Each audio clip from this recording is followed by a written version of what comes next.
കർത്താവിന്റെ അതിപരിശുദ്ധമായ നാമം മഹത്വമുണ്ടായിരിക്കട്ടെ. ഈ രാത്രി സമയം കർത്താവിന്റെ പാദപീഠത്തിൽ നമുക്ക് ഒരുമിച്ച് ഉപവാസ പ്രാർത്ഥനയായിട്ട് കടന്നു വരുവാൻ കർത്താവ് ഇടവരുത്തിയല്ലോ. നമ്മൾ പാടിയതുപോലെ ഹാല്യ സ്തോത്രം. കർത്താവിന്റെ വരവ് ഹാല്യ ഏറ്റവും ആസന്നമായിരിക്കുന്നു. അവനോടുള്ള വാസം 1000 ആണ്ട് വാസം. ഹാല്യ സ്തോത്രം എത്ര മനോഹരമാണ്. ഈ ലോകത്ത് നമുക്ക് വളരെ ചുരുക്കമായിട്ട് ജീവിതം മാത്രമുള്ളപ്പോൾ ഹാല്യ സ്തോത്രം. എന്നാൽ ഹാല്യ സ്തോത്രം കർത്താവിനോട് കൂടെയുള്ള വാസം. ഹാല്യ നമ്മൾ പാടിയതുപോലെ ഹാല്യ ആ സുന്ദര രൂപനെ ഞാൻ ഈ ഹാല്യ സ്തോത്രം വേഗം കാണും. അവൻ എന്നെ ചേർക്കുവാൻ കടന്നു വരുന്നു.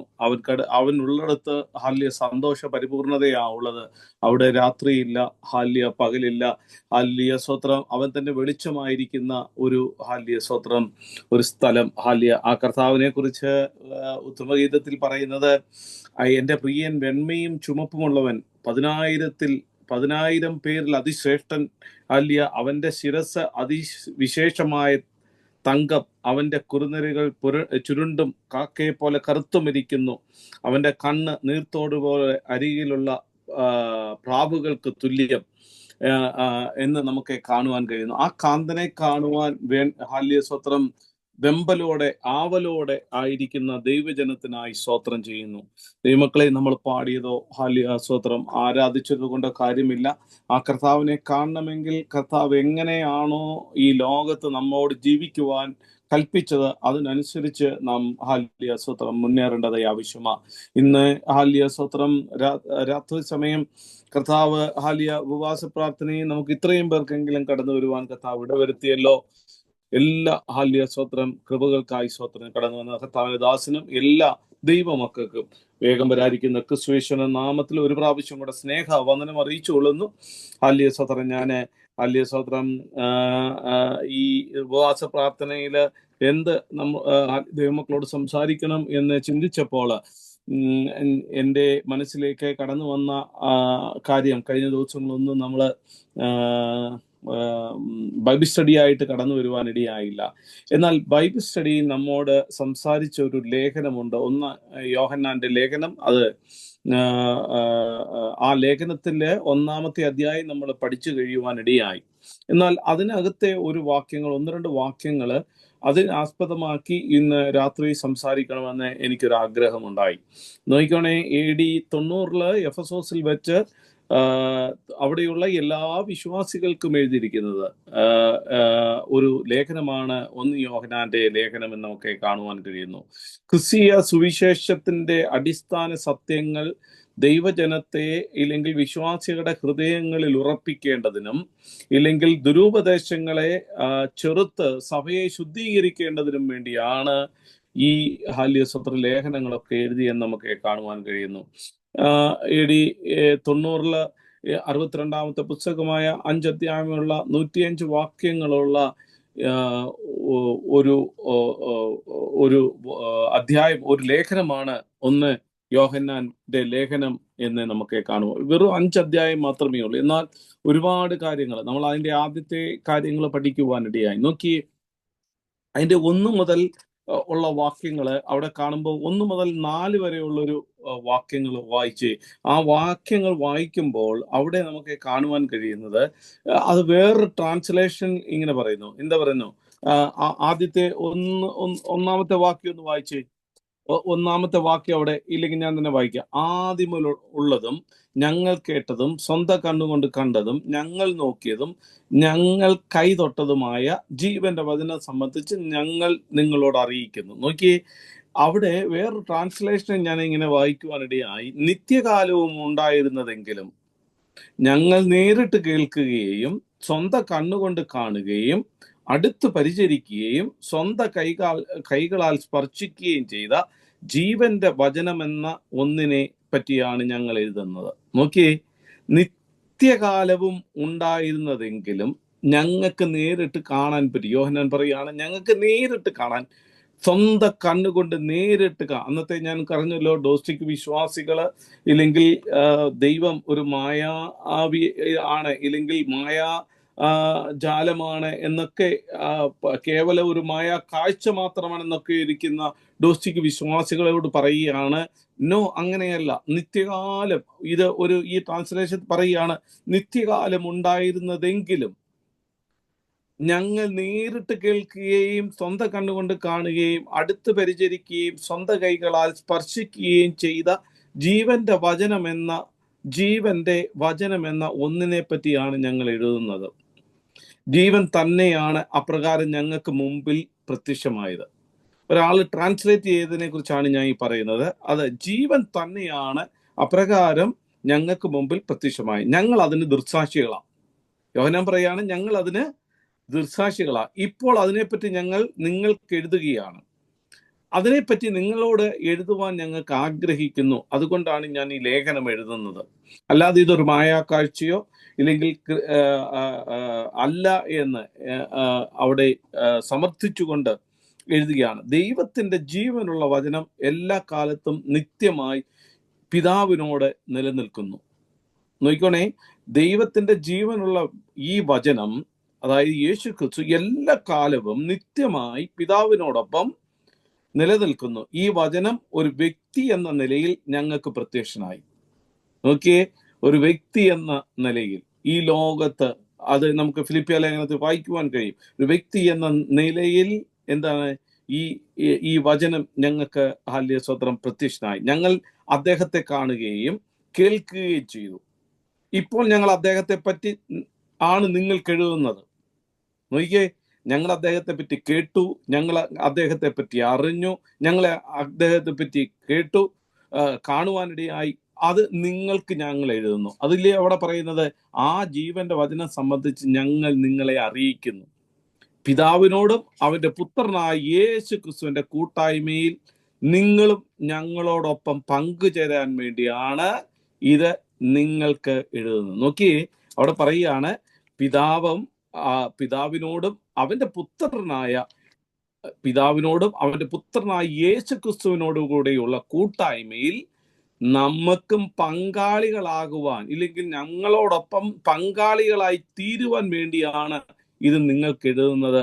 നമ്മുടെ സന്തോഷം പൂർണ്ണമായി തീരണം എന്നതാണ് ഇതിന്റെ ഉദ്ദേശം.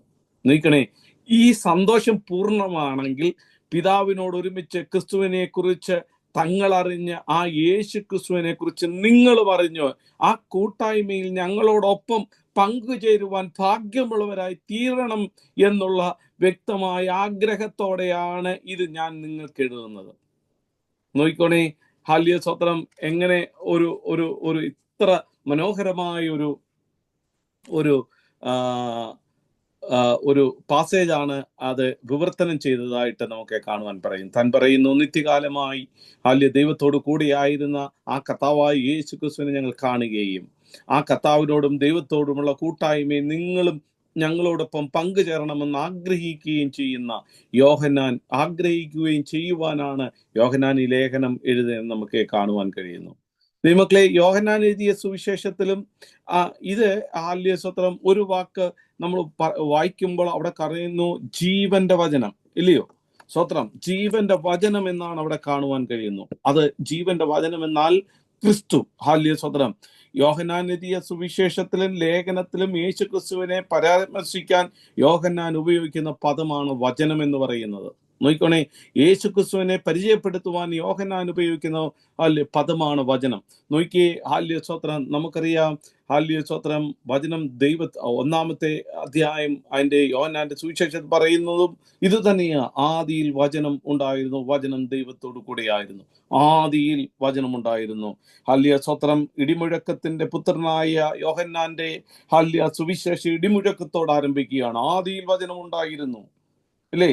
യേശു സ്വത്രം മോശ സൃഷ്ടിയുടെ ആരംഭത്തെ കുറിച്ച് പറഞ്ഞ് ആരംഭിച്ചപ്പോൾ യോഹന്നാനോട് പറയുകയാണ്, ആദിയിൽ വചനം ഉണ്ടായിരുന്നു. നിത്യതയോ താണ് തന്റെ മുമ്പിലുള്ളത് എന്ന് നമുക്ക് കാണുവാൻ കഴിയുന്നു. നിത്യതയിൽ വചനം ഉണ്ടായിരുന്നു. ഒന്നാം വാക്യത്തിൽ പറയുന്നു വചനം എന്ന് 3 പ്രാവശ്യം അവിടെ നമുക്ക് കാണുവാൻ കഴിയുന്നു. നോക്കിയേ, ഈ യോഹന്നാന്റെ സുവിശേഷം എഴുതിയത് തന്നെ നമുക്ക് എന്താണെന്നറിയാമോ? ആ യേശു ക്രിസ്തുവിന്റെ ദൈവത്വത്തെ കുറിച്ച് പറയുവാനാണ് സുവിശേഷം എഴുതിയെന്ന് നമുക്ക് കാണുവാൻ. ദൈവത്വത്തെക്കുറിച്ച് ഇല്ലെങ്കിൽ യഹൂദന്മാരുടെ ഇടയിൽ ഇല്ലെങ്കിൽ ലോകത്തിന്റെ മുമ്പിൽ യേശു ക്രിസ്തു ഒരു മനുഷ്യനല്ല, ദൈവമെന്ന് സ്ഥാപിക്കുവാനാണ് സ്വത്രം എഴുതിയെന്ന് നമുക്ക് കാണുവാൻ കഴിയുന്നു. ഒരൊറ്റ സെക്കൻഡ്.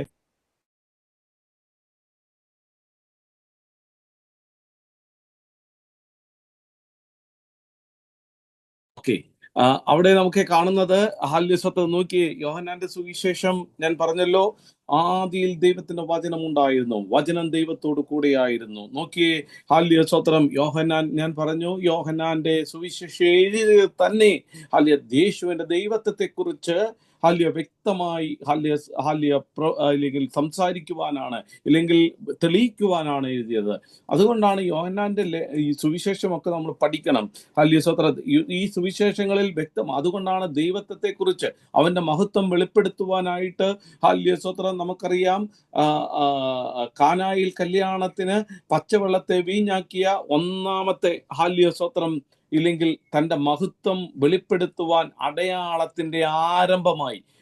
മറ്റുള്ള സുവിശേഷങ്ങളിൽ എല്ലാം നമുക്ക് കാണുന്നത് അത്ഭുതങ്ങളാണെങ്കിൽ യോഹന്നാന്റെ സുവിശേഷങ്ങൾ അടയാളം എന്നാണ് പറയുന്നത്.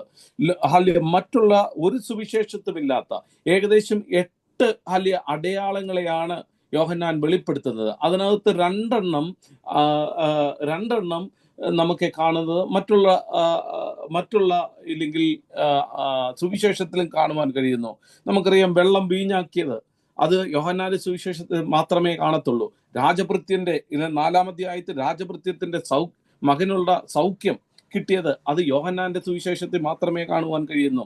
ബെത്സയിദ കുളക്കടയിൽ 38 സംവത്സരമായി കിടന്ന ഇല്ലെങ്കിൽ മനുഷ്യനെ പറ്റി 5-ാം അധ്യായത്തിൽ കാണുവാൻ കഴിയുന്നു. സ്വത്രം പിറവി കുരുടന് കാഴ്ച കൊടുത്തത് 6-ാം അധ്യായത്തിൽ കാണുന്നു. ലാസറിനെ ഉയർപ്പിച്ചത് 11-ാം അധ്യായത്തിൽ കാണുന്നു. അതിശയകരമായൊരു മീൻപിടുത്തത്തെ 21-ാം അധ്യായത്തിൽ കാണുന്നു. 5 അപ്പവും 2 മീനും നമുക്കറിയാം, അത് 6-ാം അധ്യായത്തിൽ നമുക്ക് കാണുവാൻ കഴിയുന്നു. ഇല്ലെങ്കിൽ 8-ാമത്തത് കടലിൽ നടന്ന കാര്യങ്ങളും നമുക്ക് കാണുവാൻ കഴിയുന്നത് സ്വത്രം എവിടെ സ്വത്രം അതും മറ്റുള്ള അധ്യായത്തിൽ മറ്റുള്ള സുവിശേഷത്തിൽ കാണുവാൻ കഴിയുന്നു. ഞാൻ പറഞ്ഞത് യേശുക്രിസ്തുവിന്റെ ദൈവത്വത്തെ സ്വത്രം യോഹന്നാൻ അവിടെ വരച്ചു കാട്ടുകയാണ്. വചനം സ്വത്രം എന്താണ്? അത് തന്നെയല്ല, അതുകൊണ്ടാണ് മരണത്തിന്റെ അധികാരം യേശുക്രിസ്തുവിലുണ്ട്. അതാണ് ലാസറിനെ കുറിച്ച് സ്വത്രം ലാസറിനെ മരിച്ചു ഉയർപ്പിച്ച സ്വത്രം ആ സംഭവം, ആ അടയാളം യേശുക്രിസ്തുവിന്റെ ആ ദൈവത്വത്തെ കുറിച്ച് ആർക്കാണ് ഉയർപ്പിക്കുവാൻ കഴിയുന്നത്? ഒരുവന് മാത്രമേ ഉള്ളൂ, അത് ദൈവത്തിന് മാത്രമേ കഴിയത്തുള്ളൂ. ഇപ്പൊ യോഹന്നാൻ എഴുതും. ഞാൻ പറഞ്ഞതിന്റെ ഉദ്ദേശം, ജീവന്റെ വചനം അത് ക്രിസ്തുവാണെന്ന സുവിശേഷത്തിലും എവിടെയാണ്? യോഹന്നാന്റെ ലേഖനത്തിലും 1-ാം ലേഖനത്തിലും നമുക്ക് കാണും. രണ്ടുകൂടെ പഠിക്കുമ്പോൾ നമുക്ക് കാണുവാൻ കഴിയുന്നത് അവിടെയും ജീവന്റെ വചനം. നോക്കിയേ, ആദിയിൽ വചനം ഉണ്ടായിരുന്നു, വചനം ദൈവത്തോടു കൂടിയായിരുന്നു. 1-ാം യോഹന്നാന്റെ 1-ാം ലേഖനത്തിലും അത് തന്നെയല്ലേ സ്വത്രം നമുക്ക് കാണുവാൻ കഴിയുന്നത്. സ്വത്രം വചനത്തിന് സ്വത്രം ആദ്യം മുതലുള്ളത് ഞങ്ങൾ കണ്ടത്, അത് ജീവന്റെ വചനം സംബന്ധിച്ച് ഞങ്ങൾ നിങ്ങളെ അറിയിക്കുന്നു. നോക്കണേ, സ്വത്രം അവിടെ വചനം ജഡമായി സ്വത്രം യോഹന്നാന്റെ സുവിശേഷം പറയുന്നു, വചനം ജഡമായി കൃപയും സത്യവും നിറഞ്ഞവനായി ഞങ്ങളുടെ ഇടയിൽ പാർത്തു. അതായത് മനുഷ്യന്റെ ഒരു വ്യക്തിത്വം, അതായത് ദൈവത്തിന്റെ അവന്റെ വാക്കുകളാൽ യോഹന്നാൻ പറയുകയാണ് ആ വ്യക്തിത്വത്തെ സ്വത്രം താൻ വരച്ചു കാട്ടുകയാണ്. ദൈവത്തിന്റെ ആ ക്രിസ്തുവിനെ നമ്മുടെ മുമ്പിൽ സ്വത്രം വരച്ചു കാട്ടുകയാണ്. നോക്കിയേ, അവിടെ പറയുന്നു, യോഹന്നാന്റെ സുവിശേഷത്തിന്റെ ആരംഭത്തിൽ നമുക്ക് കാണുവാൻ കഴിയുന്നത് വചനത്തെ പറ്റി പറഞ്ഞതിന് ശേഷം ആ വചനത്തിനൊരു ഒരു ഡെഫിനിഷൻ കൊടുക്കുന്നുണ്ട്. അവനിൽ ജീവൻ ഉണ്ടായിരുന്നു. നോക്കിയേ, അവനിൽ ജീവൻ ഉണ്ടായിരുന്നു, ആ ജീവൻ മനുഷ്യരുടെ വെളിച്ചമായിരുന്നു എന്നും അവിടെ സ്വത്രം സുവിശേഷകൻ സ്വത്രം പറയുവാനിടയായി. ഇന്ന് രാത്രി ദൈവമക്കളെ, സ്വത്രം വചനം എന്നത് വചനത്തിന്റെ ഗ്രീക്ക് പദം ഇല്ലെങ്കിൽ ലോഗോസ് എന്നാണ്. സ്വത്രം യഹൂദനെ സംബന്ധിച്ച് ലോഗോസ് എന്ന് പറയുന്നത് ഒരു ശബ്ദം മാത്രമല്ല, സ്വത്രം ജീവനും ശക്തിയുള്ളതായിരുന്നു എന്ന് നമുക്ക് കാണുവാൻ കഴിയുന്നു. അതുകൊണ്ടാണ് അവരുടെ സ്വത്രം ഓരോ സ്വത്രം പലയിടത്തും ഈ വചനത്തെക്കുറിച്ച് അവർ പറയുന്നുണ്ട്. സങ്കീർത്തനത്തിൽ പറയുന്നു, യഹോവയുടെ വചനത്താൽ ആകാശവും ഭൂമിയും വായിലെ ശ്വാസത്താൽ അതിന്റെ സകലത്തെയും ഉളവാക്കി. സങ്കീർത്തനം 107 സങ്കീർത്തനം 20 പറയുന്നു, അവൻ തന്റെ വചനത്തെ അയച്ച് അവരെ സൗഖ്യമാക്കി. ഇന്ന് രാത്രി എന്നെ കേൾക്കുന്ന ദൈവത്തിന്റെ പൈതലേ, വചനം അയച്ചു സൗഖ്യമാക്കുന്ന ഒരു ദൈവത്തിന്റെ കരം നമ്മോട് കൂടെയുണ്ട്. ആ വചനത്തെ സ്വത്രം ക്രിസ്തുവായിരുന്നു. ആ ജീവന്റെ വചനം നമ്മുടെ ഇടയിൽ പാർത്തു. അവൻ നമുക്ക് സൗഖ്യം തന്ന് സ്വത്രം അനേക അത്ഭുതങ്ങളും അടയാളങ്ങളും പ്രവർത്തിച്ച ആ ദൈവത്തിന്റെ വചനത്തെ കുറിച്ചാണ് ഇന്ന് രാത്രിയിൽ സ്വത്രം ഞാൻ നിങ്ങളോട് സംസാരിക്കുന്നത്. സ്വത്രം നമ്മളൊന്ന് അറിയണം ആരാണ് യേശു ക്രിസ്തു എന്നത്. അവൻ അതിമനോഹരനാണ്. സ്വത്രം അവൻ കടന്നു വരുന്നു. 1000 സ്വത്രം 1000 ആണ്ട് അവനോടുകൂടെയുള്ള വാസം, നിത്യത വരെയുള്ള വാസം, അതൊക്കെ സ്വത്രം നമുക്ക് സ്വത്രം ആരോടുള്ള വാസമാണെന്നുള്ള ആ ഉത്തമ ബോധ്യം, ആ വ്യക്തിയെ കുറിച്ച് ഒരു ഉത്തമ ബോധ്യം നമ്മുടെ ജീവിതത്തിൽ ഉണ്ടാകണം. സ്വത്രം വചനത്തെ പറ്റി ബൈബിളിൽ മറ്റുള്ളിടത്തൂടെ സ്വത്രം ഇത് ഞാൻ അന്ന് പറയുവാൻ സ്വത്രം നമുക്ക് സമയം കിട്ടില്ല. എന്നാൽ ഞാൻ വിചാരിച്ചു ഉപവാസ പ്രാർത്ഥനയ്ക്ക് അത് പറയാം. വചനത്തെ പറ്റി ബൈബിളിൽ മറ്റുള്ളിടത്ത് പറയുന്നത് സ്വത്രം ഇത് കാണുവാൻ കഴിയുന്ന ഒരു കാര്യമല്ലായിരുന്നു. നോക്കിയേ, എബ്രായ ലേഖനം 11:3 പറയുന്നു, ഈ കാണുന്ന ലോകത്തിന് ദൃശ്യമായതെല്ലാം കാരണം എന്ന് വരുമാറ് ലോകം ദൈവത്തിന്റെ വചനത്താൽ നിർമ്മിക്കപ്പെട്ടു എന്ന് നാം വിശ്വാസത്താൽ അറിയുന്നു. നാം വിശ്വാസത്താൽ ഒരു കാര്യം അറിയുന്നു, എന്തെന്നാ, ഈ ലോകം മുഴുവൻ ദൃശ്യമായതല്ല കാരണം എന്ന് വരുമാറ് ലോകം ദൈവത്തിന്റെ വചനത്താൽ, ആദിയിൽ വചനം ഉണ്ടായിരുന്നു. ആ വചനം അതുകൊണ്ടാണ് വചനം അവന്റെ വായിൽ നിന്ന് പുറപ്പെട്ട ആ വാക്കുകൊണ്ട് ഈ ഭൂമിയെയും ഭൂമണ്ഡലങ്ങളെയും നിർമ്മിച്ചുവെങ്കിൽ സ്വത്രം അവിടെ പറയുന്നു, എബ്രായ ലേഖന കർത്താവ് സ്വത്രം പൗലോസ് പറയുകയാണ്, ഈ കാണുന്ന ലോകത്തിന് ദൃശ്യമായതല്ല കാരണമെന്ന് വരുമാറ് ലോകം ദൈവത്തിന്റെ വചനത്താൽ ഉളവായി നിർമ്മിക്കപ്പെട്ടു എന്ന് ഞാൻ വിശ്വാസത്താൽ അറിയുന്നു. നോക്കി സ്വത്രം യോഹന്നാൻ പറയൂ 1:18 പറയുന്നു, സ്വത്രം എന്താ, ദൈവത്തെ ആരും ഒരു നാളും കണ്ടിട്ടില്ല, പിതാവിന്റെ മടിയിലിരിക്കുന്ന ഏകജനായ പുത്രൻ അവനെ വെളിപ്പെടുത്തിയിരിക്കുന്നു. നോക്കണേ, ദൈവത്തെ ആരും ഒരു നാളും കണ്ടിട്ടില്ല, എന്നാൽ ഏകജനായ പുത്രനിൽ കൂടെ ആ ദൈവത്തെ വെളിപ്പെടുത്തുന്ന ഒരു കാര്യമാണ് സ്വത്രം നമുക്ക് കാണുവാൻ കഴിയുന്നു. ഇനി നമുക്ക് വെളിപ്പാട് പുസ്തകത്തിലേക്ക് കടന്നു വരികയാണെങ്കിൽ, അനന്തരം സ്വർഗം തുറന്നിരിക്കുന്നതും ഞാൻ കണ്ടു. നോക്കിയേ, സ്വത്രം വെളിപ്പാട് പുസ്തകം 19 അധ്യായം അതിന്റെ 11, 13, 11, 12, 13 വാക്യങ്ങൾ നമുക്ക് വായിക്കുമ്പോൾ, ഞാൻ പറഞ്ഞില്ലയോ, ജീവന്റെ വചനത്തെ കുറിച്ചാണ് ഞാൻ നിങ്ങളോട് സ്വത്രം സംസാരിക്കുന്നത്. ആ ജീവന്റെ വചനത്തെ എവിടൊക്കെ ബൈബിളിൽ കാണുവാൻ കഴിയുന്നു എന്ന് സ്വതം ഇന്ന് രാത്രി നമുക്ക് നോക്കുമ്പോൾ യോഹന്നാന്റെ ലേഖനത്തിൽ നാം വായിച്ചത് സുവിശേഷത്തിൽ കാണുവാൻ കഴിയുന്നു. യോഹന്നാന്റെ സ്വത്രം വെളിപ്പാട് പുസ്തകത്തില് വെളിപ്പാട് 19:11 അനന്തരം സ്വർഗം തുറന്നിരിക്കുന്നത് ഞാൻ കണ്ടു, ഒരു വെള്ളക്കുതിര അതിൽ പ്രത്യക്ഷനായി, അതിന്മേൽ ഇരിക്കുന്നവന് വിശ്വസ്തനും സത്യവാനും എന്നും പേര്, അവൻ നീതിയോടെ വിധിക്കുകയും പോരാടുകയും ചെയ്യുന്നു. അടുത്തത്, അവന്റെ കണ്ണ് അഗ്നിജാലയ്ക്കുള്ളവൻ, തലയിൽ അനേകം രാജമുടികൾ, എഴുതിയിട്ടുള്ള ഒരു നാമവും അവനുണ്ട്, അത് അവനല്ലാതെ ആർക്കും അറിഞ്ഞുകൂടാ. 13 വാക്യം പറയുന്നു, അവൻ രക്തം തളിച്ചു ഉടുപ്പ് ധരിച്ചിരിക്കുന്നു, അവന് ദൈവവചനം എന്ന് പേര്. നോക്കിയേ, സ്വത്രം വെളിപ്പാട് പുസ്തകത്തിൽ എഴുതുകയാണ്, അവന് ദൈവവചനം എന്ന പേര്. സ്വത്രം നോക്കി സ്വത്രം. അപ്പോ ജീവന്റെ വചനമായിരിക്കുന്ന യേശു ക്രിസ്തുവിനെ കുറിച്ച് സ്വത്രം ക്രിസ്തുവിനെ കുറിച്ച് യോഹന്നാൻ വെളിപ്പെടുത്തുകയാണ്. അത് ഇന്നും ഇന്നലെ ഉള്ളതല്ല. 2000 വർഷം ജീവന്റെ വചനമായ ക്രിസ്തു 2000 വർഷം മുമ്പ് ബേത്ലഹേമിൽ ജനിച്ചു എന്നൊക്കെ നമ്മൾ പറയാറുണ്ട്, അല്ലയോ? ബേത്ലഹേമിൽ ജനിച്ചു എന്ന് നമ്മൾ പറയാറുണ്ട്. 2000 വർഷം മാത്രമേ ഉള്ളൂ. സ്വത്രം. എന്നാൽ അങ്ങനെയല്ല. ആ 2000 വർഷം മുമ്പ് ഭൂമിയിൽ വന്ന് ജനിച്ചവനായി മാത്രം നാം അറിഞ്ഞാൽ പോരാ, അവിടുന്ന് നിത്യത മുതലേ ദൈവത്തോടുള്ളവനാണെന്ന് സ്വത്രം നാം അറിയണം. അതുകൊണ്ടാണ് പറഞ്ഞു, ആദിയിൽ വചനമുണ്ടായിരുന്നു. മനസ്സിലായോ? അതാ നിത്യത. ആദിയിൽ നോക്കിയേ, ആദിയിൽ വചനമുണ്ടായിരുന്നു. സ്വത്രം ഈ ലേഖനം അത് തന്നെയാ പറയുന്നത്, ആദിയിലുള്ളതും ഞങ്ങൾ കണ്ടതും. അതുകൊണ്ട് ഞാൻ പറഞ്ഞ ആ പരിഭാഷയില്ലേ, നിത്യകാലം ഉണ്ടായിരുന്നെങ്കിലും ഞങ്ങൾക്കത് കാണുവാൻ ഇടയായത്. ഞാൻ ആദ്യം പറഞ്ഞില്ലയോ, അത് പറയുന്നു. ഹാലിയ സ്വത്രം. എന്താ ആദ്യം ഞങ്ങൾ കണ്ടത്? സ്വത്രം. ഈ വാക്കുകൊണ്ട് ആദ്യം മുതലുള്ളത് എന്ന വാക്കുകൊണ്ട് ആരംഭിക്കുന്നത് ക്രിസ്തുവിന്റെ പൂർവാസ്തികത്തെ കുറിച്ചാണ്, പൂർവ ആ കാര്യത്തെ കുറിച്ചാണ് സ്വത്രം എന്ന് നമ്മൾ അറിയേണ്ടത് ആവശ്യമാണ്. യേശുവിനെ സ്വത്രം നോക്കിയേ. സ്വത്രം ഒരിക്കൽ യേശുവിനെ കൊടുക്കുവാൻ ശാസ്ത്രിമാരും ഇല്ലെങ്കിൽ പരീശന്മാരും യഹൂദന്മാര് കടന്നു വന്നുകൊണ്ട് യേശുവിനെ കൊടുക്കുവാൻ നോക്കിയപ്പോൾ, യോഹന്നാന്റെ ലേഖനം 8-ാം അധ്യായത്തില് നാം വായിക്കുമ്പോൾ, കർത്താവ് യഹൂദന്മാരുമായി സംവാദിക്കുമ്പോൾ അവിടെ പറയുന്ന ഒരു കാര്യമുണ്ട്, അബ്രഹാം ജനിച്ചതിന് മുമ്പേ ഞാൻ ഉണ്ടായിരുന്നു. നോക്കിയേ, നമ്മൾ ഇതെല്ലാം കണക്ട് ചെയ്ത് പഠിക്കണം. അവൻ യേശുക്രിസ്തുവിന്റെ അസ്തിത്വത്തെ കുറിച്ചാണ് ഞാൻ ഇത് നിങ്ങളോട് പറയുന്നത്. നോക്കി, 8-ാം അധ്യായത്തിലേക്ക് നാം കടന്നു വരുമ്പോൾ യേശു എന്തുവാ 8:1 യേശുവോ ഒരു മലയിലേക്ക് പോയി. അധികാലത്തെ അവൻ പിന്നെയും ദേവാലയത്തിൽ ചെന്നു. അത് താഴോട്ട് പറയുമ്പോ ഈ സ്ത്രീയെ, വ്യഭിചാരത്തിൽ പിടിച്ചിരിക്കുന്ന സ്ത്രീയെ കല്ലെറിയുവാൻ, ഇല്ലെങ്കിൽ ന്യായപ്രമാണം അനുസരിച്ച് കല്ലെറിയണമെന്നാണ് മോശയുടെ ന്യായപ്രമാണത്തിൽ ഞങ്ങളോട് കൽപ്പിച്ചിരിക്കുന്നത്. നീ ഇവളെ കുറിച്ച് എന്ത് പറയുന്നു? യഹൂദന്മാരെ പുള്ളിയെ അല്ലെങ്കിൽ യേശുവിനെ സ്വത്രം എന്താണ്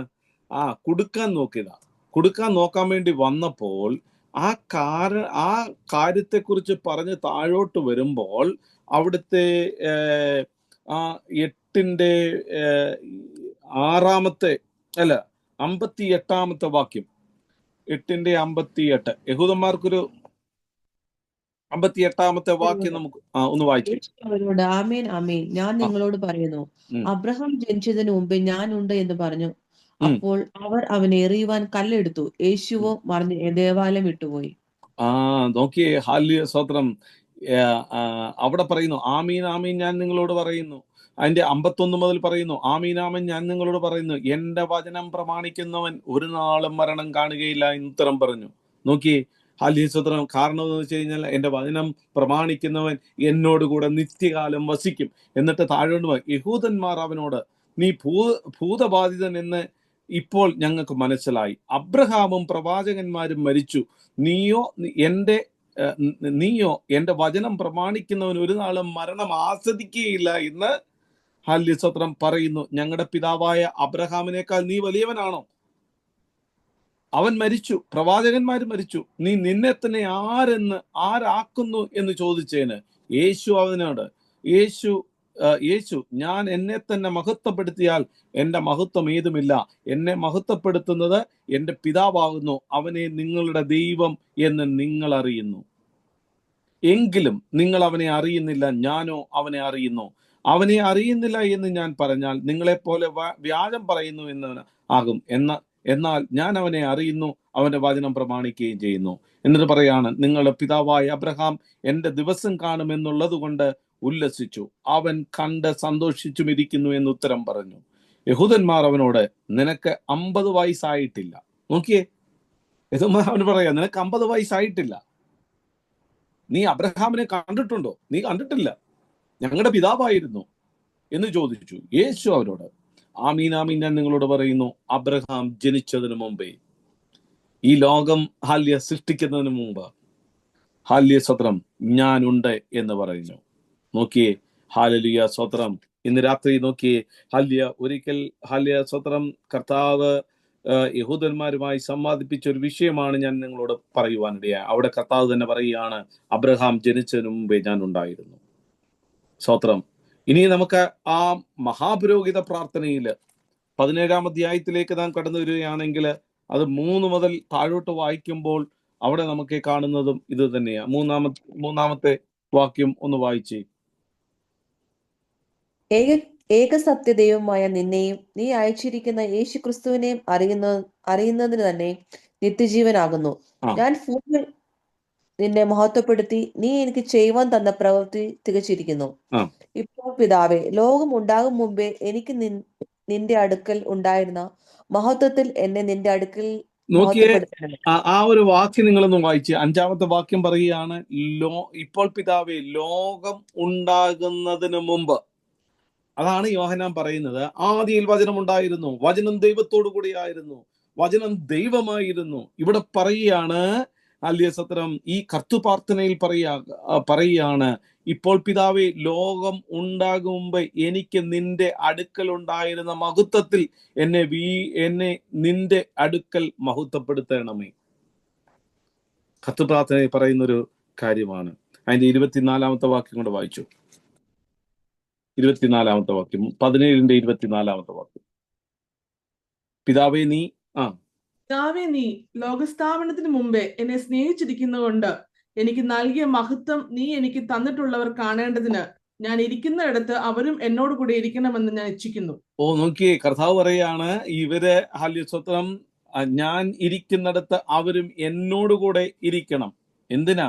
പിതാവേ, നീ ലോകസ്ഥാപനത്തിന് മുമ്പേ എന്നെ സ്നേഹിച്ചിരിക്കുക കൊണ്ട്.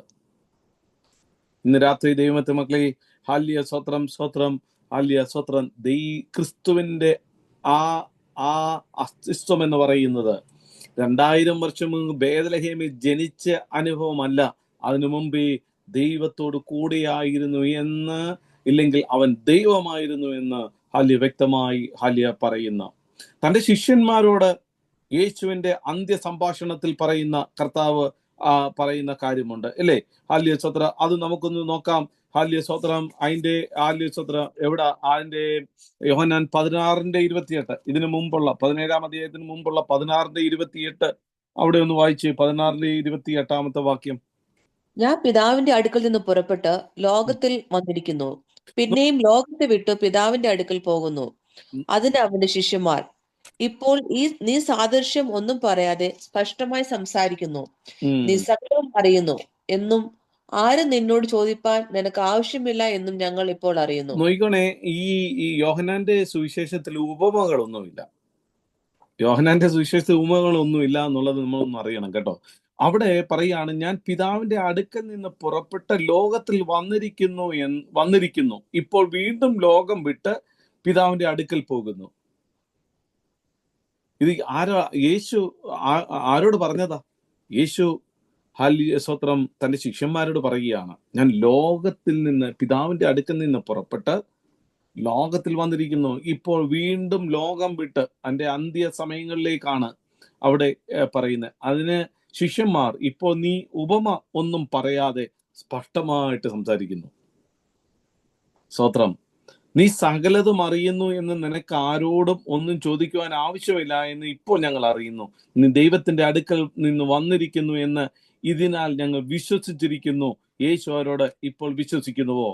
ഹാല്യസ്തോത്രം. നോക്കിയേ, ഹാല്യസ്തോത്രം ദൈവമക്കളെ, ഹാല്യസ്തോത്രം, ഇത് പിതാവിന്റെ അടുക്കൽ നിന്ന് കടന്നു വന്നു എന്ന് ഹാല്യസ്തോത്രം അവിടെ കാണുവാൻ കഴിയുന്നു.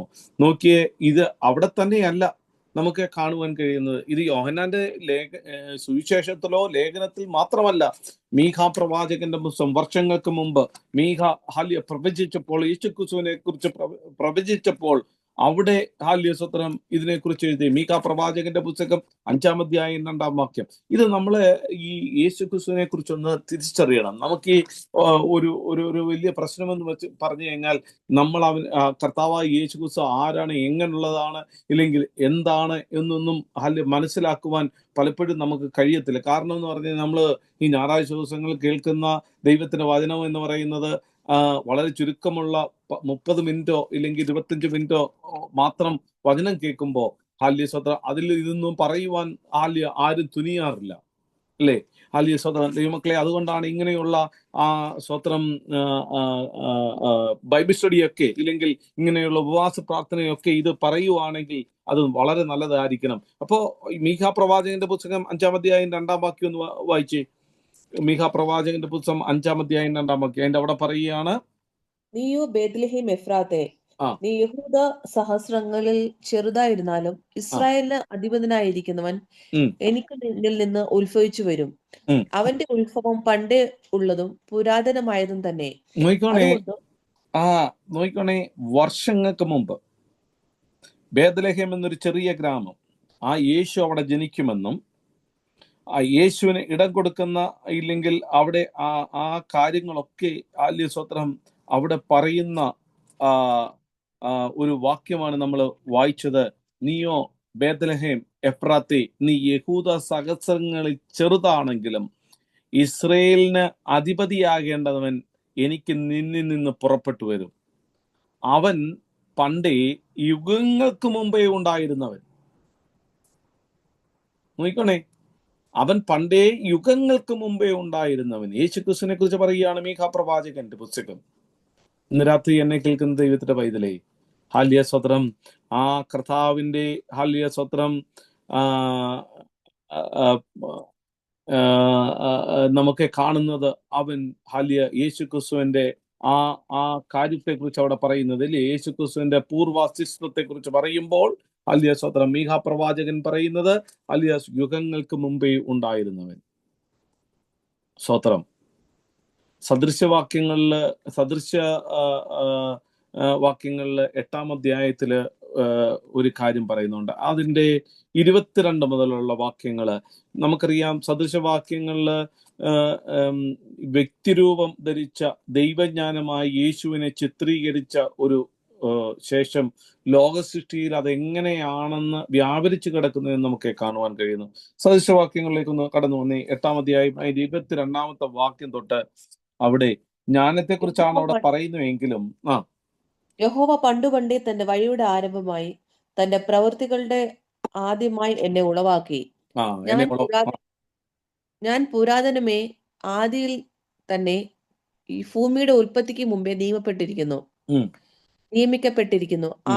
ആഴങ്ങളിൽ ഇല്ലായിരുന്നപ്പോൾ ഞാൻ ജനിച്ചിരുന്നു. വെള്ളം നിറഞ്ഞ ഉറവുകൾ ഇല്ലായിരുന്നപ്പോൾ തന്നെ പർവ്വതങ്ങളെ സ്ഥാപിച്ചതിനു മുമ്പേയും കുന്നുകൾക്കു മുമ്പേയും ഞാൻ ജനിച്ചിരിക്കുന്നു. അവൻ ഭൂമിയെയും വയലുകളെയും ഭൂതലത്തിന്റെ പൊടിയെയും തുകയും ഉണ്ടാക്കിയിട്ടില്ലാത്ത സമയത്ത് തന്നെ അവൻ ആകാശത്തെ ഉറപ്പിച്ചപ്പോൾ ഞാൻ അവിടെ ഉണ്ടായിരുന്നു. അവൻ ആഴത്തിന്റെ ഉപരിഭാഗത്തു വൃത്തം വരച്ചപ്പോഴും അവൻ മീതെ മേഘങ്ങളെ ഉറപ്പിച്ചപ്പോഴും ആഴത്തിന്റെ ഉറവുകൾ തടിച്ചപ്പോഴും വെള്ളം അവന്റെ കൽപ്പനയെ അതിക്രമിക്കാത്തവണ്ണം അവൻ സമുദ്രത്തിന്റെ അതിർ വെച്ചപ്പോഴും ഭൂമിയുടെ അടിസ്ഥാനം ഇട്ടപ്പോഴും ഞാൻ അവന്റെ അടുക്കൽ ശില്പിയായിരുന്നു. ഇടപെടാതെ അവന്റെ മുമ്പിൽ വിനോദിച്ചുകൊണ്ട് 29 വരെയുള്ള വാക്യങ്ങൾ വായിച്ചാൽ മതി. നോക്കി 31 വരെയുള്ള വാക്യങ്ങൾ അവിടെ നമുക്ക് കാണുവാൻ കഴിയുന്നത് യഹോവ അനാദിയായി തന്റെ വഴിയുടെ ആരംഭമായി തന്റെ പ്രവൃത്തികളുടെ ആദ്യമായി എന്നെ നിയമിച്ചു. ഞാൻ നിത്യത മുതൽ ആദിയിൽ തന്നെ ഭൂമിയുടെ ഉൽപ്പത്തിക്ക് മുമ്പേ ഉണ്ടായിരുന്നു. മോശ സൃഷ്ടിയെക്കുറിച്ച് പറയുമ്പോൾ യോഹന്നാൻ ആദിയെക്കുറിച്ചാണ് പറയുന്നത്. നിത്യതയിൽ സ്വത്രം അനാദികാലത്ത് മുമ്പ് യേശു ക്രിസ്തുവിനെ കുറിച്ച് പറയുകയാണ്. പർവ്വതങ്ങൾ സ്ഥാപിക്കുന്നതിന് മുമ്പ്, കുന്നുകൾ സ്വത്രങ്ങൾക്ക് മുമ്പ് ഞാൻ ഉണ്ടായിരുന്നു. അവൻ ഭൂമിയെയും വയലുകളെയും ഭൂതലത്തിന്റെ പൊടിയെയും കണികളിൽ സൃഷ്ടിക്കുന്നതിന് മുമ്പ് ഞാൻ ഉണ്ടായിരുന്നു. ദൈവത്തിന്റെ മക്കളെ, ആ കർത്താവാണ് സ്വത്രം ദൈവമക്കളെ. ഭൂതലത്തില് സ്വത്രം ഇപ്രകാരം സാക്ഷാൽ പുത്രനായ ദൈവം തന്നെയാണ്. ദൈവത്തോടുള്ള സമത്വം മുറുകെ പിടിച്ചുകൊള്ളാതെ വിചാരിക്കാതെ ദാസരൂപമെടുത്ത് വേഷത്തിൽ മനുഷ്യനായി അവതരിപ്പിച്ച് സ്വത്രം ഫിലിപ്പിയ ലേഖനം 2-ാം അധ്യായം 6 മുതലുള്ള വാക്യങ്ങൾ നമ്മൾ വായിക്കുമ്പോൾ നമുക്ക് കാണുവാൻ കഴിയുന്നു. സ്വത്രം അവൻ ദൈവരൂപത്തിലിരിക്കെ ദൈവത്തോട് സമത്വം മുറുകെ പിടിക്കുകയുള്ളണം എന്ന് വിചാരിക്കാതെ ദാസരൂപം എടുത്ത മനുഷ്യ സാദൃശ്യത്തിലായി തന്നെത്താനെ ശൂന്യനാക്കി വേഷത്തിൽ മനുഷ്യനായി വിളങ്ങി തന്നെത്താൻ താഴ്ത്തി മരണത്തോളം, ക്രൂശിലെ മരണത്തോളം തന്നെ അനുസരണയുള്ളവനായി തീരുവാനിടയായി. ദൈവത്തിന്റെ മക്കളെ, എന്തിനു വേണ്ടിയാണ്? സ്വത്രം കർത്താവ് നമുക്ക് വേണ്ടി സ്വത്രം നമ്മുടെ വീണ്ടെടുപ്പിന് വേണ്ടി സ്വത്രം ദൈവത്തും ഇല്ലെങ്കിൽ ദൈവരൂപത്തിൽ ഇരിക്കെ ദൈവത്തോടെ സമത്വം മുറുകെ പിടിക്കാതെ ഈ ലോകത്തിലേക്ക് കടന്നു വന്ന് സ്വത്രം നമ്മെ പോലെ ഒരുവനായി തീർന്ന് സ്വത്രം സകല കഷ്ടങ്ങളും അനുഭവിച്ച് ക്രൂശിന്മേൽ കയറി സ്വത്രം അവസാനത്തുള്ളി രക്തം പോലെ ഊറ്റിത്തന്ന് സ്വത്ര ശാപവർണം ഏറ്റെടുത്ത് കർത്താവിന്റെ താഴ്മയുടെ സ്വത്രം അളക്കുവാൻ പറ്റാത്ത ഹാലിയ സ്വത്രം അഗാധമായ അനുഭവത്തെക്കുറിച്ചാണ് പൗലോസ് ഫിലിപ്പിയ ലേഖനത്തിൽ പറയുന്നത്. ഹാലിയ സ്വത്രം ദൈവമക്കളെ, ഹാലിയ സ്വത്രം കർത്താവ്, ഹാലിയ സ്വത്രം അവിടെ പറയുകയാണ്, അങ്ങനെ യേശുവിന്റെ നാമത്തിൽ സർവ്വലോകരുടെയും ഭൂലോകരുടെയും അധോലോകരുടെയും മുഴങ്കാലൊക്കെ മുടങ്ങുകയും എല്ലാ നാവും യേശു ക്രിസ്തു കർത്താവ് എന്ന് ഹാലിയ സ്വത്രം പിതാവായ ദൈവത്തിന്റെ മഹത്വത്തിനായി ഏറ്റു പറയേണ്ടി വരികയും ചെയ്യുന്നൊരു ദിവസം കടന്നു വരുന്നു. ഇന്ന് രാത്രി ദൈവമക്കളെ, ഈ ലോകത്തെ സൃഷ്ടിച്ചവൻ, അനാദികാലത്തുള്ളവൻ ഈ ലോകത്തിലേക്ക് കടന്നു വരുവാനിടയായെങ്കിൽ എന്തിനു വേണ്ടിയാണ്? ഈ ഹാല്യസ്വത്രം, ഹാല്യപ്പൊടിയായിരുന്ന ഹാല്യസ്വത്രം നമ്മളെ, ഹാല്യസ്വത്രം അവന്റെ ഹാല്യ രക്തം കൊണ്ട് സുഗന്ധപൂർണമാക്കി തീർക്കുവാൻ കർത്താവ് ഇടവരുത്തിയെങ്കിൽ ഹാല്യസ്വത്രം ദൈവമക്കളെ, എത്രത്തോളം നാം കർത്താവിനെ സ്തുതിക്കേണ്ടത് ആവശ്യമാണ്. ആ കർത്താവിനുമായിട്ടുള്ളൊരു ബന്ധം, ഹാല്യസ്വത്രം സ്വത്രം ഇപ്രകാരമുള്ള ഇല്ലെങ്കിൽ ദൈവപുത്രനോട് ഹാല്യ തങ്ങൾക്കുണ്ടായിരിക്കേണ്ട ബന്ധത്തെ പറ്റിയാണ് അപ്പോസ്തലനായ പൗലോസ് ഇവിടെ ഹാല്യ സ്വത്രം 1 യോഹന്നാനിൽ എഴുതുവാനിടയായത്. നോക്കിയേ, ഈ കർത്താവുമായിട്ടുള്ള ബന്ധം, ഇപ്രകാരമുള്ള ദൈവപുത്രനോട് ഞങ്ങൾക്കുണ്ടായിരുന്ന ബന്ധം അപ്പോസ്തലൻ ഈ ലേഖനത്തിൽ പ്രസ്താവിക്കുകയാണ്. സ്വത്രം അത് സത്യവും ഞങ്ങളോട് കൂടെ ഉണ്ടായിരുന്നതും അത് സജീവമായി ഞങ്ങളോട് കൂടെ പ്രവർത്തിച്ചതും തങ്ങളെപ്പോലെ ഒരു മനുഷ്യനായി വ്യക്തമായി അവിടുന്ന് ഞങ്ങളോടൊപ്പം ജീവിച്ചതിനെ കുറിച്ച് തങ്ങൾ അദ്ദേഹത്തിന്റെ വാക്ക് കേൾക്കുകയും ഹാല്യ സ്വത്രം അവിടെ പറയും, ഞങ്ങൾ കണ്ടതും ഞങ്ങൾ നോക്കിയതും ഞങ്ങൾ അദ്ദേഹത്തെ സ്പർശിച്ചതും സ്വത്രം ഹാല്യ സ്വത്രം താൻ പറയുകയാണ്, ആ ദൈവത്തെ, ആ കർത്താവിനെ, ആ ക്രിസ്തുവിനെ അവന്റെ കൂട്ടായ്മയിൽ പകർന്നു കൊടുക്കുവാനാണ് ഈ ലേഖനം എഴുതിയെന്ന് നമുക്ക് കാണുവാൻ കഴിയുന്നു. ആ കൂട്ടായ്മ എത്ര വലിയ സജീവമാണ് ദൈവമക്കളെ, അതെത്ര വലിയ ആനന്ദമായിരിക്കണം. ഇന്ന് രാത്രിയിൽ ഹാല്യസ്വത്രം അതിന്റെ 3-ാം വാക്യം പറയുകയാണ്, ഞങ്ങൾ കണ്ടും കേട്ടിട്ടുള്ളത് നിങ്ങൾക്ക് ഞങ്ങളോടുള്ള കൂട്ടായ്മ ഉണ്ടാകേണ്ടതിനും നിങ്ങളോട് അറിയിക്കുന്നു. ഞങ്ങളുടെ കൂട്ടായ്മയോ പിതാവിനോടും അവന്റെ പുത്രനായ യേശു ക്രിസ്തുവിനോടു കൂടിയാണ്. അവിടെ പറയുകയാണ്, ഹാല്യസ്വത്രം ഞങ്ങളുടെ കൂട്ടായ്മയോ പിതാവിനോടും അവന്റെ പുത്രനായ യേശു ക്രിസ്തുവിനോടു കൂടിയാണ്. യേശുമായി തങ്ങൾക്കുണ്ടായിരുന്ന ഇല്ലെങ്കിൽ തങ്ങൾ അനുഭവിച്ച ആ കൂട്ടായ്മ, ഇല്ലെങ്കിൽ തങ്ങൾ അനുഭവിച്ച സഹിത്വം പിതാവായ ദൈവത്തിനോട് തന്നോടുള്ള കൂട്ടായ്മയായി ഹാല്യസ്വത്രം അപ്പോസ്തലൻ അവിടെ വരച്ചു കാട്ടുകയാണ്. അതുകൊണ്ടാണ് കർത്താവ് പറയുന്നത്, യോഹന്നാന്റെ ലേഖന സുവിശേഷത്തിൽ പറയുകയാണ്, 14-ാം അധ്യായം 29 വാക്യം 9 അതിന്റെ 20 വാക്യങ്ങളെന്ന് വായിക്കുമ്പോൾ, എന്നെ കണ്ടവൻ പിതാവിനെ കണ്ടിരിക്കുന്നു, ഞാൻ എൻ്റെ പിതാവിലും നിങ്ങൾ എന്നിലും ഞാൻ നിങ്ങളിലും എന്ന് അന്ന് നിങ്ങൾ അറിയും. ഒരു ദിവസം അറിയും. നമ്മൾ പാടിയ പാട്ടില്ലയോ, 1000 ആണ്ട് വാഴും, കർത്താവ് വേഗത്തിൽ വരും, ഹാല്യസ്വത്രം ശുഭ്രവസ്ത്രധാരിയായി ഹാല്യസ്വത്രം നമ്മളെ ചേർക്കുവാനായി അവൻ കടന്നു വരും എന്ന് ഹാല്യസ്വത്രം അവിടെ നമുക്ക് പാടിയെങ്കിൽ, എന്നെ കണ്ടവനെ പിതാവിനെ കണ്ടിരിക്കുന്നുവെന്നും ഞാൻ എൻ്റെ പിതാവിലും നിങ്ങൾ എന്നിലും ഞാൻ നിങ്ങളിലുമെന്ന് അന്ന് അറിയും.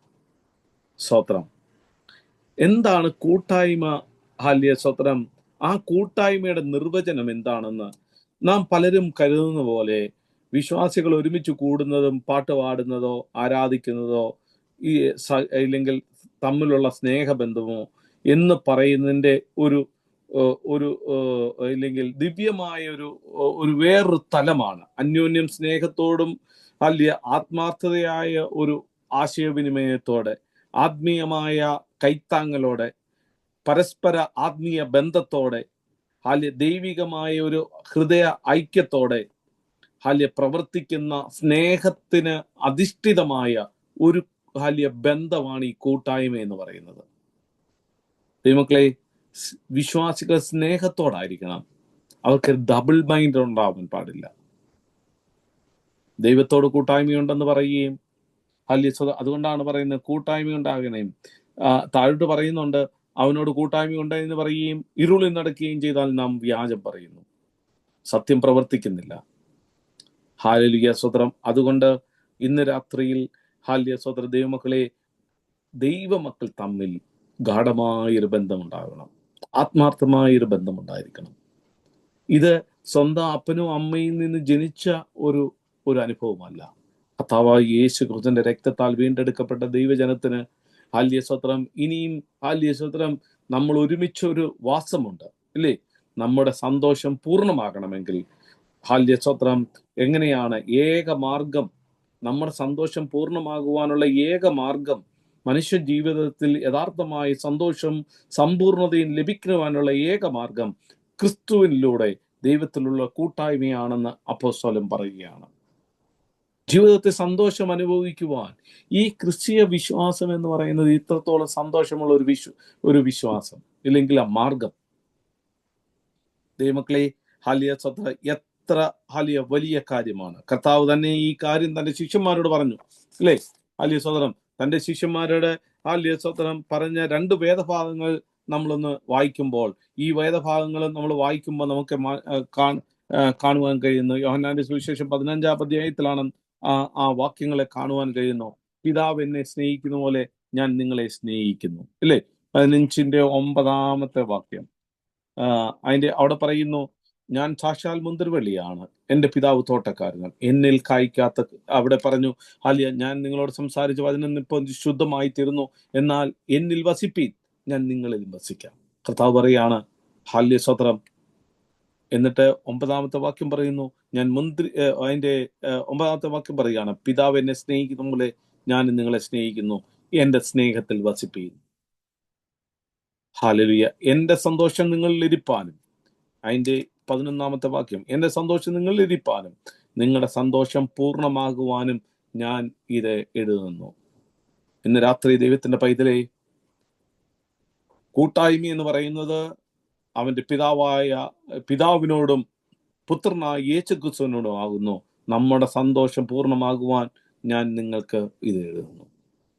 ഈ സന്തോഷ പരിപൂർണതയിൽ യേശുക്രിസ്തുവിൽ വസിച്ച് യേശുക്രിസ്തുവിന്റെ സ്വഭാവത്തിനനുസരിച്ച് ജീവിച്ച്, അവിടെ പറയുകയാണ്, ഞാൻ സാക്ഷാൽ മുന്തിരിവള്ളിയാ, എൻ്റെ പിതാവ് തോട്ടക്കാരന്, എന്നിൽ കായ്ക്കാത്ത കൊമ്പ് നീക്കിക്കളയുന്നു, കായ്ക്കുന്നതൊക്കെയും അധികം ഫലം കായ്ക്കേണ്ടത് ചെത്തി വെടിപ്പാക്കുന്നു. ഇന്ന് രാത്രിയിൽ ദൈവത്തോട് കൂട്ടായ്മയുണ്ടെന്ന് പറയുകയും ആ ദൈവവചനത്തിന്റെ അടിസ്ഥാനത്തിൽ നാം ഹാല്യസ്തോത്രം നടക്കുകയും ചെയ്യുമ്പോൾ, ദൈവമക്കളെ, അതാണ് ഹാല്യസ്തോത്രം ഈ കൂട്ടായ്മയുടെ മഹത്വം എന്ന് പറയുന്നത്. സന്തോഷപൂർണ്ണമാക്കുവാൻ അടുത്തൊരു കാര്യമുണ്ട്. അത് ഹാല്യസ്തോത്രം നാളെ കൂട്ടായ്മയുടെ ഹാല്യസ്തോത്രം നേട്ടങ്ങളെ കുറിച്ച് നമുക്ക് നാളെ ഹാല്യസ്തോത്രം ദൈവവചനത്തിൽ നമുക്ക് മനസ്സിലാക്കുവാൻ ഇടയാകട്ടെ. അതുകൊണ്ട് ഇന്ന് രാത്രിയിൽ ക്രിസ്തു ജീവന്റെ വചനമാണ്, അവൻ ആദിയിൽ ഉണ്ടായിരുന്നവനാണ്. ഞാൻ ഒരുപാട് വേദവചനത്തിന്റെ അടിസ്ഥാനത്തിൽ നിങ്ങളോട് ഇന്ന് രാത്രിയിൽ ഹാല്യസ്തോത്രം സംസാരിക്കുവാനിടയായി. ഞങ്ങളോടുള്ള കൂട്ടായ്മ എന്ന് പറയുന്നത് അത് പുത്രനോടും ദൈവത്തോടും കൂടെയാണ് എന്ന് നമുക്ക് കാണുവാൻ. ആ കൂട്ടായ്മ എത്ര സജീവമാണ്, എത്ര ആനന്ദമാണ്. സ്തോത്രം. എന്നെ കണ്ടവൻ പിതാവിനെ കണ്ടിരിക്കുന്നു, ഞാൻ പിതാവിലും നിങ്ങൾ എന്നിലും ഞാൻ നിങ്ങളിലും എന്ന് അന്ന് നിങ്ങൾ അറിയും. എന്താണ് കൂട്ടായ്മയെ കുറിച്ച് കൂട്ടായ്മ പറയുന്നത്? ഹാല്യസ്തോത്രം ദൈവമക്കളെ, പാട്ട് പാടുന്നതോ ആരാധിക്കുന്നതോ മാത്രമല്ല, അന്യോന്യം സ്നേഹിച്ച് ആത്മാർത്ഥതയോടുകൂടി ആശയവിനിമയം ചെയ്ത് ആത്മീകമായി കൈത്താങ്ങൽ കൊടുത്ത് പരസ്പരം ആത്മീയ സമ്പന്നതയിൽ മുന്നേറി ഹൃദയത്തിന്റെ ഐക്യത്തോടെ. ദൈവമക്കളെ, ആദിമ സഭയിൽ ഒരനുഭവം ഉണ്ടായിരുന്നു. എന്തായിരുന്നു? അവർ ഐക്യതയോടെ ഒരുമനപ്പെട്ട്, അവിടെ എപ്പോഴും കാണുന്നു ഒരുമനപ്പെട്ട് ഐക്യതയോടെ സ്തോത്രം അവർ കാണുന്നു. അപ്പോസ്തലപ്രവൃത്തി നിങ്ങൾ വായിക്കുമ്പോൾ അവർ ഐക്യതയോടെ നിന്നു, ഒരുമനപ്പെട്ടു. അവരുടെ ഹൃദയം ഏകമായിരുന്നു. ഇന്ന് രാത്രിയിൽ ഈ 2026 ജനുവരി മാസം അവസാന തീയതിയിലേക്ക് നാം കടന്നു വരുമ്പോൾ ആ ക്രിസ്തുവിനെ കുറിച്ചൊന്നും അറിയണം. ക്രിസ്തുവിൻ ആരാണെന്നറിയണം. നമുക്കുള്ളൊരു ഏറ്റവും വലിയ പ്രശ്നം എന്തെന്നറിയാമോ? നമുക്ക് ഈ ബൈബിളൊക്കെ നല്ലപോലെ അറിയാം, ബൈബിളിൽ PhD ഉണ്ട്. പക്ഷേ PhD ഉണ്ടായതുകൊണ്ട് കാര്യമില്ല. യേശു ക്രിസ്തുവിനെ അറിയുന്നവൻ യേശു ക്രിസ്തുവിനെ പോലെ നടക്കണം, യേശു ക്രിസ്തുവിന്റെ സ്വഭാവത്തിന് അനുരൂപമായി. കാരണം എന്തെന്നറിയാമോ? നമ്മൾ വായിച്ചതുപോലെ ഹല്ലേലൂയ, സ്തോത്രം സ്തോത്രം, അവൻ ദൈവമായിരുന്നവൻ. അവൻ വേഷത്തിൽ ഹല്ലേലൂയ മനുഷ്യനായി വിളങ്ങി ഈ ലോകത്തിലേക്ക് ജഡമെടുത്ത് ഇറങ്ങി വന്നു. നമ്മളെപ്പോലെ കഷ്ടത അനുഭവിച്ച് ഹല്ലേലൂയ നിന്ദയും പരിഹാസവും പഴിയും ദുഷിയും ഒക്കെ ഏറ്റ് നാം അവസാനത്തുള്ളി രക്തം പോലെ ഊറ്റിത്തന്ന കാൽവറിയിൽ യാഗമായി തീർന്ന കർത്താവിനെ ഹല്ലേലൂയ, സ്തോത്രം, ഇന്ന് രാത്രിയിൽ ഓർത്തി ആ ക്രൂശിലേക്കൊന്ന് നോക്കി.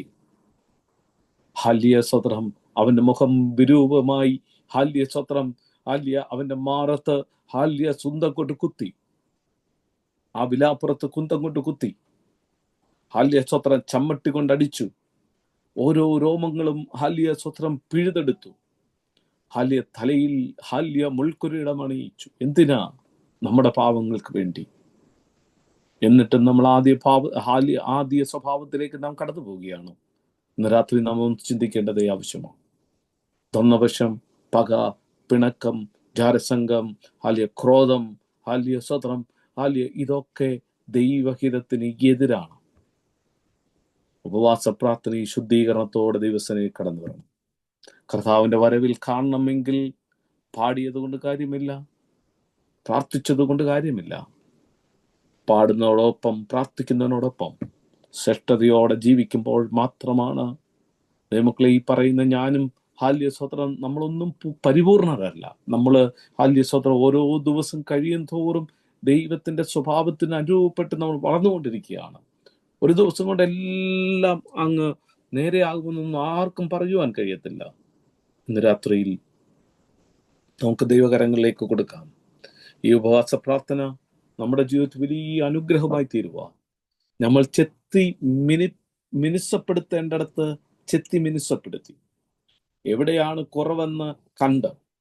കാരണം എന്താണെന്നറിയാമോ? ഹല്ലേലൂയ, സ്തോത്രം, ഞാൻ പറഞ്ഞല്ലോ, ഉത്തമഗീതത്തിൽ പറഞ്ഞു, അവൻ അഗ്നിജാലയ്ക്കത്തുള്ള കണ്ണുള്ളവൻ. ഹല്ലേലൂയ, സ്തോത്രം, സകലത്തെയും അറിയുന്നവൻ. അവൻ ഇരിക്കുന്നതും അവൻ എഴുന്നേൽക്കുന്നതും. അതുകൊണ്ടാ ഹല്ലേലൂയ നഥനയേലിനോട് പറയുന്നത്, നീ സാക്ഷാൽ ഇസ്രായേലിയൻ, നിനക്ക് കപടമില്ല. നോക്കിയേ, ഹല്ലേലൂയ, സ്തോത്രം, നീ സാക്ഷാൽ ഇസ്രായേലിയൻ. ഹല്ലേലൂയ, ഹൃദയത്തിന്റെ എക്സ്റേക്ക് പോലും കാണുവാൻ കഴിയാത്തത്, സ്കാനിങ്ങിന് പോലും കാണുവാൻ കഴിയാത്തത് എൻ്റെ കർത്താവിന് കാണുവാൻ കഴിയും. ഗലീല കടലില് ഹല്ലേലൂയ, സ്തോത്രം, സഞ്ചരിക്കുന്ന ഏത് മീനിന്റെ ഹല്ലേലൂയ വയറ്റിൽ ഹല്ലേലൂയ ചതുർധർമ്മ പണമുണ്ടെന്ന് പറഞ്ഞു കൊടുക്കുവാൻ കഴിവുള്ളവൻ യേശുവാണെന്ന് ഇന്ന് രാത്രി അറിഞ്ഞിരിക്കണം. ആ കർത്താവുമായിട്ടാണ് എനിക്ക് നിനക്ക് ബന്ധമുള്ളത്. അവൻ ഇന്നും ഇന്നലെയും എന്നേക്കും അനന്യനായ കർത്താവാ. അവൻ അനാദി ഹല്ലേലൂയ, സ്തോത്രം, ദൈവത്തോട് കൂടിയിരുന്നു. ഞാൻ ഹല്ലേലൂയ ഫിലിപ്പിയ ലേഖനം 2-ാം അധ്യായം നമ്മൾ ഹല്ലേലൂയ, സ്തോത്രം, 5 മുതൽ താഴെയുള്ള വാക്യങ്ങൾ വായിച്ചല്ലോ. ദൈവമക്കളെ, ആ കർത്താവിനെ സത്യത്തിലും ആത്മാവിലും ആരാധിക്കുമ്പോൾ ഞാൻ നിങ്ങളോട് അപേക്ഷിക്കുകയാണ്, ഹല്ലേലൂയ, നമുക്ക് എത്ര നിർമ്മലതയോടെ ജീവിക്കണം. നമ്മുടെ വാക്ക്, നമ്മുടെ പ്രവൃത്തി, നമ്മുടെ നോട്ടം, നമ്മുടെ സംസാരം, നമ്മുടെ ചിന്താഗതികൾ എല്ലാം അറിയുന്ന കർത്താവിന്റെ മുമ്പിൽ ഈ ഉപവാസ പ്രാർത്ഥനയിൽ ആദ്യത്തെ ദിനം ഒന്ന് സമർപ്പിച്ചാട്ടെ. യേശുവിന്റെ കരത്തിലേക്കൊന്ന് കൊടുത്താട്ടെ. അവനെപ്പോൾ ആരാധിപ്പാൻ യോഗ്യൻ വേറെ ആരുമില്ല. അവനെപ്പോൾ ജനിച്ചവൻ ആരുമില്ല. അവനെപ്പോലെ മരിച്ചവൻ ആരുമില്ല. അവനെപ്പോലെ പ്രവർത്തിച്ചവൻ ആരുമില്ല. അവനെപ്പോലെ ഹല്ലേലൂയ ഉയർത്തെഴുന്നേറ്റവൻ ആരുമില്ല. അവനെപ്പോലെ ഹല്ലേലൂയ സൗഖ്യം കൊടുത്ത് പ്രവർത്തിച്ചവൻ വേറെ ആരുമില്ല. അവനെപ്പോലെ ഇതാ ഞാൻ വേഗം വരുന്നു നിങ്ങളെ ചേർക്കുവാൻ എന്ന് പറഞ്ഞ ഹല്ലേലൂയ വേറെ ഒരുവനും ഈ ലോകത്തിൽ ജീവിച്ചിട്ടില്ല.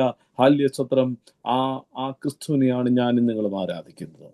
ഇന്ന് രാത്രി കർത്താവിന്റെ പാദപീഠത്തിൽ കൊടുക്കാം. ഈ വചനങ്ങളാൽ നമ്മളെ ശുദ്ധീകരിക്കട്ടെ. ഹല്ലേലൂയ, സ്തോത്രം, ദൈവത്തിന്റെ വചനം കേൾക്കുന്നത് തന്നെ ശുദ്ധീകരണമാണ്. സ്തോത്രം, അവന്റെ വചനത്താൽ ശുദ്ധീകരണം പ്രാപിച്ച് ഹല്ലേലൂയ, സ്തോത്രം, ഹല്ലേലൂയ, സ്തോത്രം, എനിക്ക് വലിയ ആഗ്രഹമുണ്ട്. യൂദയെ കുറിച്ചൊന്ന് എടുക്കണമെന്നൊരു ആഗ്രഹമുണ്ട്. കാരണം ഹല്ലേലൂയ, സ്തോത്രം, അവന്റെ കൂടെ നടന്നിട്ട് അവനെ ഒറ്റി കൊടുത്തവനാണ്. 3.5 വർഷക്കാലം തന്റെ കൂടെ നടന്ന ഹല്ലേലൂയ യൂദയെ അറിഞ്ഞിട്ടും അവനെ കൊണ്ടു നടന്നൊരു കർത്താവ്. ആ കർത്താവിനെ ഞാൻ നിങ്ങളും ആരാധിക്കുന്നത്. ഇന്ന് രാത്രിയിൽ ആ പാദപീഠത്തിൽ നമുക്ക് സമർപ്പിച്ചുകൊണ്ടായിരിക്കുമ്പോൾ തുടർന്നുള്ള ശുശ്രൂഷ കർത്താവിന്റെ ദാസൻ നിർവഹിക്കും. കർത്താവിന്റെ വരവ് വീണ്ടും നമുക്ക് കണ്ട് കർത്താവിനെ മഹത്വപ്പെടുത്തുവാൻ ഇടയാകട്ടെ. കർത്താവ് നമ്മളെ എല്ലാവരെയും അനുഗ്രഹിക്കട്ടെ. ദൈവവചനം ജീവനും ശക്തിയും